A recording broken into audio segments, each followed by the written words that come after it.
సభాపక్ష ఉపనాయకులు శ్రీ హరీష్ రావు గారికి, గౌరవనీయులు శాసనసభాపక్ష ఉపనాయకురాలు శ్రీమతి సబితా ఇంద్రారెడ్డి గారు, గౌరవ శ్రీ కలసాని శ్రీనివాస్ యాదవ్ గారు, గౌరవ పార్లమెంటరీ పార్టీ నాయకులు పెద్దలు సురేష్ రెడ్డి గారు, గౌరవనీయులు శాసన మండలిలో డిప్యూటీ చైర్మన్ గారు పెద్దలు శ్రీ బండా ప్రకాష్ గారు, గౌరవ సహచర శాసనసభ్యులందరికీ, సహచర శాసన మండలి సభ్యులు, గౌరవనీయులైన మాజీ ఎమ్మెల్యేలు, గౌరవ పార్టీ సీనియర్ నాయకులు, రాష్ట్ర కార్యవర్గ సభ్యులు, గౌరవ పాత్రికేయ మిత్రులు, ఈరోజు నదీ జలాల మీద కాంగ్రెస్ పార్టీ దశాబ్దాలుగా చేస్తున్న ద్రోహాలకు కొనసాగుతున్న ద్రోహాల పరంపర విషయంలో ఇవాళ కొన్ని వాస్తవాలు తెలంగాణ ప్రజల ముందు పెట్టే ప్రయత్నం చేస్తున్న బీఆర్ఎస్ పార్టీ నాయకులు, మాజీ ఇరిగేషన్ శాఖ మంత్రివర్యులు హరీష్ రావు గారికి ముందుగా అభినందనలు తెలియజేస్తూ,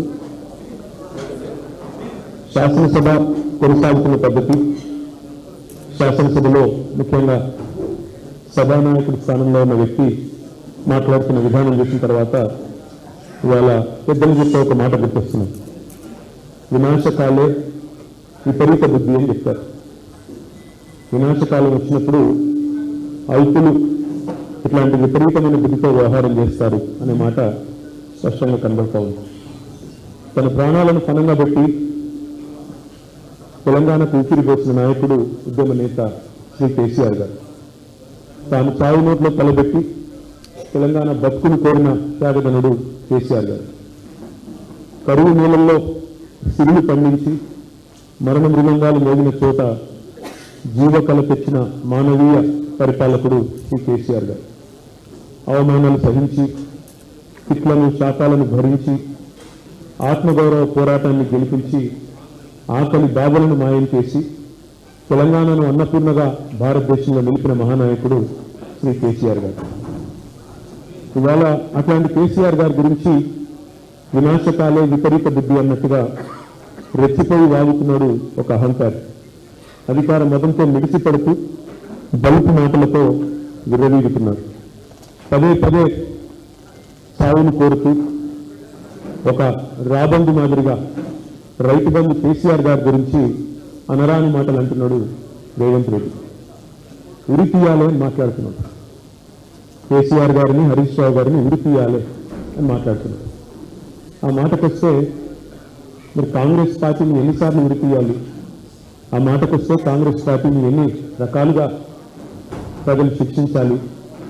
దాని లోతుల్లోకి నేను ఈ నిమిషానికి పోను, కానీ బాగా అనిపిస్తున్నది. తెలంగాణ వాదుల గుండెలు ఇవాళ రగులుతున్న మాట వాస్తవం. ఏ తెలంగాణ కోసం అయితే పోరాటాలు చేసి ఆనాడు ఈరోజు ముఖ్యమంత్రిగా ఉన్న రేవంత్ రెడ్డి సమైక్యవాదుల సంఖ్యలు మోస్తున్నప్పుడు, సమైక్యవాదుల బూట్లకు పాలిష్ చేస్తున్నప్పుడు, ఏ తెలంగాణ గురించి అయితే కొట్లాడినామో, ఏ తెలంగాణ రావాలని చెప్పి పరితపించామో, ఇవాళ ఆ తెలంగాణ ఒక అల్పుడి చేతిలో, ఒక అర్భకుడి చేతిలో బాధ అనిపిస్తున్నది. ఆ తెలంగాణ ఒక అల్పుడి చేతిలో, ఒక అర్భకుడి చేతిలో రగిలిపోతున్నది. ఇది వాస్తవం. కానీ నా ప్రార్థన మీతో ఒకటే, అనేవాళ్ళు అవతల వాళ్ళు వాళ్ళకు ఒక స్థాయి ఉంటే మనం బాధపడాలి. కానీ ఎన్టీ రామారావు గారు, స్వర్గీయ నందమూరి తారక రామారావు గారు ఎప్పుడో చెప్పారు, అంగుష్టమాత్రులు, కుక్కమూతి పిందెలు కాంగ్రెస్ నాయకులు. నిజంగా ఇవాళ ఆ అంగుష్టమాత్రుడు అనే పదానికి, అనే మాటకి అర్హుడెవడని ఉన్నాడంటే రేవంత్ రెడ్డికి మించిన వాడు ఎవడు లేడు. కుక్కమూతి పిందెలు అని కాంగ్రెస్ నాయకులను తారక రామారావు గారు అనేది ఖచ్చితంగా వారికి తగిన మాట అది. ఎందుకంటే ఒక్కసారి ఆలోచిస్తే నదీ జలాలు అని చెప్పి నిన్న చర్చ పెట్టారు. అసలు ఈ ముఖ్యమంత్రి గారికి బేసిన్లు తెలియదు, బేసిక్స్ అంతకంటే తెలియదు. దేవాదుల ఏ బేసిన్లో ఉంది అని అడిగే వ్యక్తి ఇరిగేషన్ మీద మాట్లాడుతూ అంటాడు. అట్లాగే ఆయన ముఖ్యమంత్రి అయిన తర్వాత వట్టెం పంప్ హౌస్ మునిగినా ఇంతవరకు కనీసం దాని మీద సమీక్ష చేయలేని అసమర్థుడు రేవంత్ రెడ్డి. ఎస్ఎల్బీసీ టన్నలు తన అవినీతి వల్ల కుప్పగొలితే 8 మంది అందులో సజీవంగా జల సమాధి అయితే ఇంతవరకు వాళ్ళ శవాలను కూడా బయటికి తీయలేని ఒక అసమర్థ పరిపాలకుడు రేవంత్ రెడ్డి.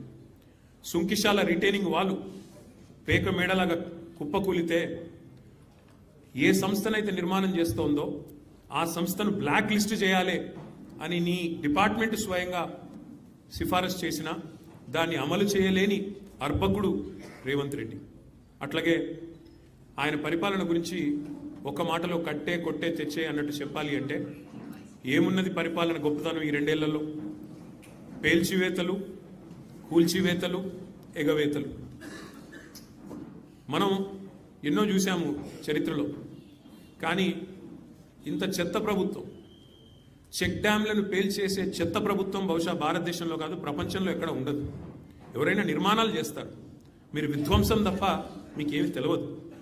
పేల్చివేతలు ఎట్లా అయితే మేడిగడ్డను బాంబులతో పేల్చారో అట్లాగే ఇవాళ చెక్ డ్యాములు పటాకాలు పేల్చినట్టు పేలుస్తూ ఉన్నది కాంగ్రెస్ నాయకత్వం.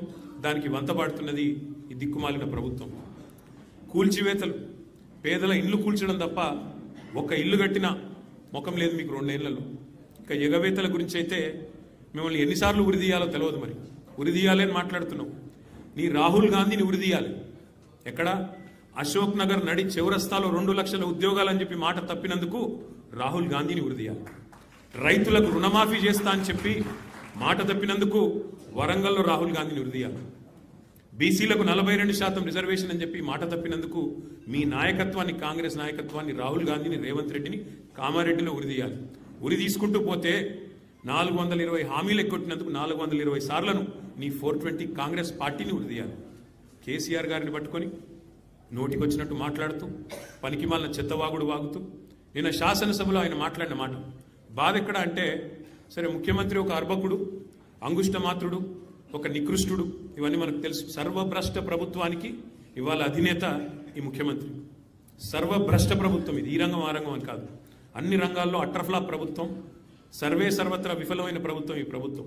కానీ బాధాకరమైన పరిస్థితి ఏమంటే, అందరి హక్కులకు కస్టోడియన్లా ఉండాల్సిన స్పీకర్ గారు ఇవాళ ఆయన బడివే అనే మాట మాట్లాడితే కళ్ళప్పగించి ప్రేక్షక పాత్ర వహిస్తుంటే ఏమనాలనో అర్థం కావట్లేదు.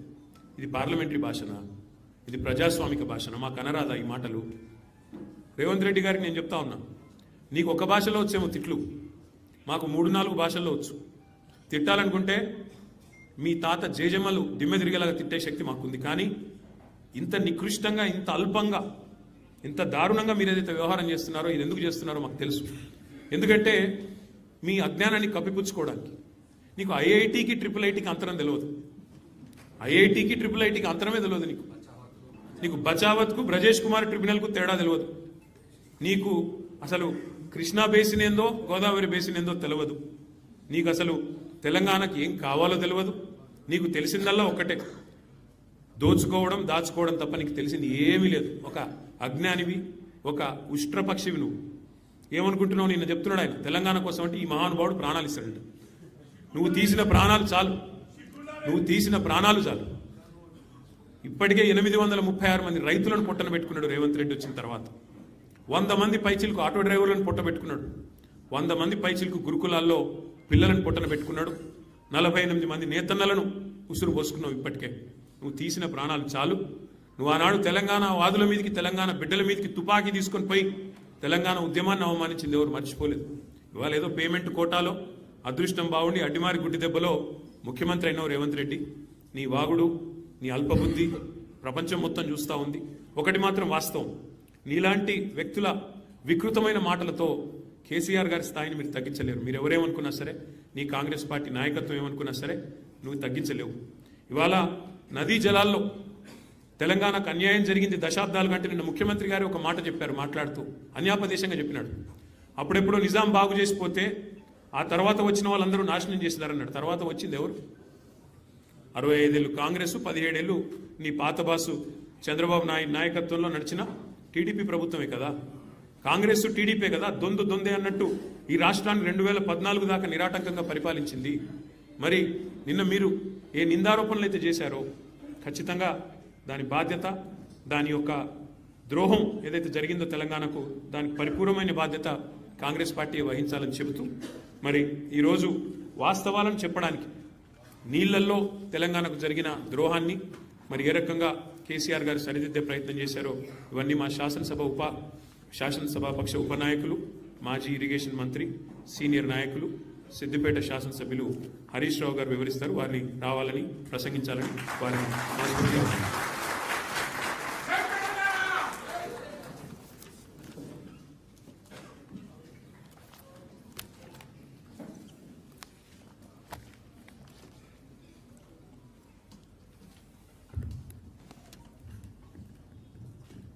బీఆర్ఎస్ పార్టీ కార్యనిర్వాహక అధ్యక్షులు గౌరవనీయులు కేటీఆర్ గారు, వాస్తవానికి 2 రోజుల నుంచి వారు తీవ్రమైన జ్వరంతో బాధపడుతున్న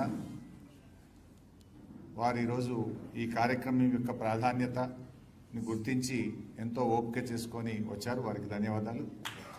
వారు మరియు శాసనసభాపక్ష ఉపనాయకులు సోదరిమణి సబితా ఇంద్రారెడ్డి గారు, పెద్దలు శ్రీనివాస్ యాదవ్ గారు, పార్లమెంట్ నాయకులు పెద్దలు గౌరవనీయులు సురేష్ రెడ్డి గారు, మన కౌన్సిల్ డిప్యూటీ చైర్మన్ పెద్దలు గౌరవనీయులు బండా ప్రకాష్ గారు, గౌరవ ప్రతిపక్ష నాయకులు పెద్దలు మధుసూదనాచారి గారు, గౌరవనీయులు శాసన మండలి సభ్యులు, శాసనసభ్యులు, పార్లమెంట్ సభ్యులు, పార్టీ సీనియర్ నాయకులు, మాజీ మంత్రివర్యులు, మీడియా మిత్రులు, ప్రతి ఒక్కరికి పేరు పేరున హృదయపూర్వకంగా నమస్కారం తెలియజేసి